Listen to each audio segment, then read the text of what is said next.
Hello बच्चों, आज आपका है अष्टमा पाठा विचित्र साक्षी यानी कि विचित्र गवाह।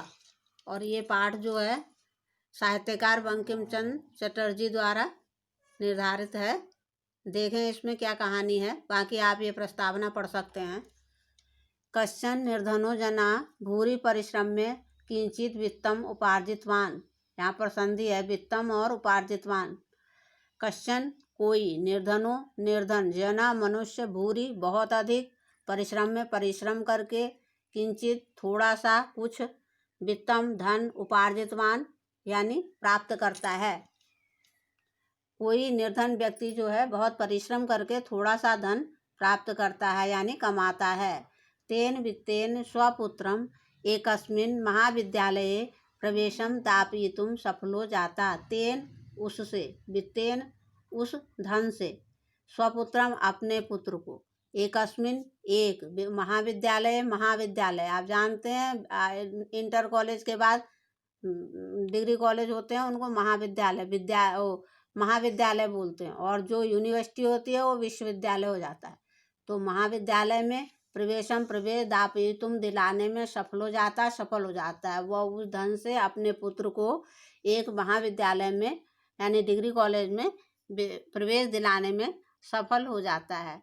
तत्तनया, तत् उसका, तनया पुत्र, तत्तनया उसका पुत्र, तत्रैव वहीं, छात्रावास में, निवसन रहते हुए, अध्ययन में, संलग्न संभूत हो जाता है। उसका पुत्र वहीं छात्रावास में रहते हुए अध्ययन करने में संलग्न हो जाता है। एकदा स पिता तनुजस्य रुग्णतामाकर्ण्य व्याकुलो जाता।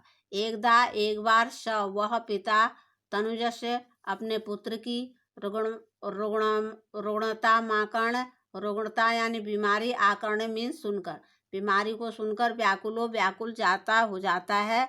पुत्रम द्रष्टुम च प्रस्थिता, और अपने पुत्र को देखने के लिए प्रस्थान करता है। एक बार उसके अपने पुत्र की बीमारी को सुनकर वह दुखी हो जाता है और पुत्र को देखने के लिए प्रस्थान करता है। परमार्थ काश्येन, परम मान्य, लेकिन अर्थ धन, काश्येन अभाव, पीड़िता यानी धन के अभाव से पीड़ित, स वह बसयानम बस को विहाय छोड़कर, पदातिरे पैदल ही प्राचलत चलता है। उसके पास धन नहीं है, पैसे नहीं है, तो वो धन के अभाव में दुखी होकर बस को छोड़कर पैदल ही यात्रा के लिए चलता है। पदाति क्रमेण संचलनम सायं समये अप्यसौ गंतव्याद दूरे आसीत। पदाति क्रमेण पैदल चलने के कारण, संचलन संलग्न, सायं शाम होने पर भी, समय मतलब समय बीत जाने पर भी, अप्य समयो अधिक समय हो जाने के बाद भी, गंतव्याद जहाँ उसको जाना था, गंतव्य होता है जहाँ जिसको जाना होता है उसको गंतव्य कहते हैं। गंतव्याद अपने पहुँचने वाले स्थान से दूर आसीत था, यानी पैदल चलने के कारण वह बहुत समय हो जाने के बाद भी, सायंकाल हो जाने के बाद भी अपने उस स्थान से दूर था जहाँ उसको जाना था। निशांधकारे, निशा रात्रि के, अंधकार में, प्रसरते फैलते हुए, विजने दूसरे, प्रदेश में, पदयात्रा पैदल यात्रा ना शुभावहा यानी श्रेष्ठ नहीं है, सही नहीं है। उसने सोचा रात्रि के अंधकार में दूसरे देश में जहाँ उसको कोई पहचानता नहीं है, पैदल यात्रा करना सही नहीं है, ठीक नहीं है। तो एवं विचारे, ऐसा विचार कर, वह पार्श्व पास में स्थित ग्रामे, गांव में, रात्रि को निवास करने के लिए, कच्चित किसी गृहस्थ मुपागता, किसी गृहस्थम यानी गृहस्थी के घर, उपागता गया। ऐसा विचार कर वो पास में स्थित गांव में रात्रि निवास के लिए किसी गृहस्थी यानी पारिवारिक लोग जो थे उनके पास गया, एक परिवार के यहाँ गया। करुणापरो यानी दयालु, गृही, वो गृहस्थी वाले, वो परिवार जो था दयालु था। तस्मै आश्रयम प्रियच्छ, उसको आश्रय देते हैं, दयालु परिवार जो है उसको आश्रय देता है। विचित्रा दैवगति, विचित्र है दैवगति यानी भाग्य की गति जो है विचित्र होती है। क्या हुआ? तस्यामेव उसी समय, रात्रो रात में, तस्मिन उसके गृहे घर में, कश्चन कोई चौरा चोर, ग्रहाभ्यंतरम घर के अंदर प्रवेश करता है। उसी दिन उस रात्रि में उसके घर कोई चोर प्रवेश करता है। किसके घर? जिसके घर वो ठहरा हुआ था। तत्र नेतामेकाम मंजूषाम आदाय पलायिता। तत्र वहाँ नेताम रखी हुई एकाम एक मंजूषाम यानी वस्तु आदाय लेकर पलायिता भागता है।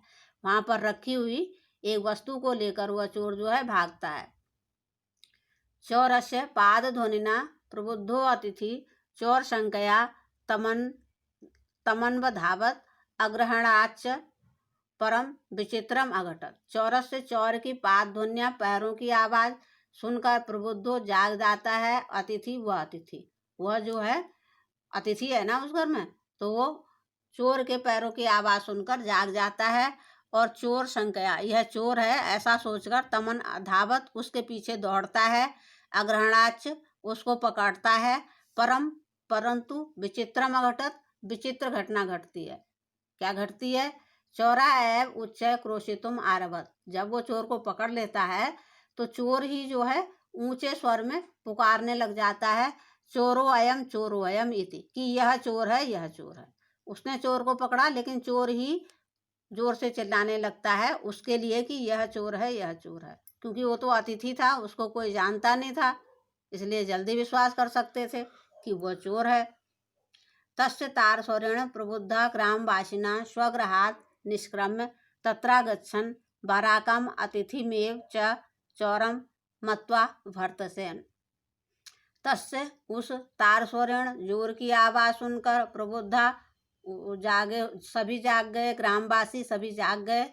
स्वगृहात अपने घर से निष्क्रम्य निकलकर तत्रागच्छन वहाँ आ गए। बराक विचारे अतिथि को ही चोर है समझकर उसको तरह तरह की बातें कहने लग गए। यद्यपि ग्रामस्य आरक्षी एव चौरा आसीत, जबकि गांव का रक्षक जो था गार्ड वही चोर था। अब उसको तो सब जानते थे पर वो अतिथि तो नया था, उसको नहीं जानते थे, इसलिए उसी को चोर समझ लिया। तत्क्षण में रक्षा पुरुषा तम अतिथिम चोरो अयम इति प्रख्याय कारागृहे प्राक्षिपत। उसी क्षण सैनिकों ने वह अतिथि चोर है ऐसा कहकर उसको जेल में डाल दिया। अग्रिमे दिने स आरक्षी चौराभियोगे तम न्यायालयम नीतवान। अग्रिमे अगले दिन स वह आरक्षी चौराभियोगे चोर की अभियोग में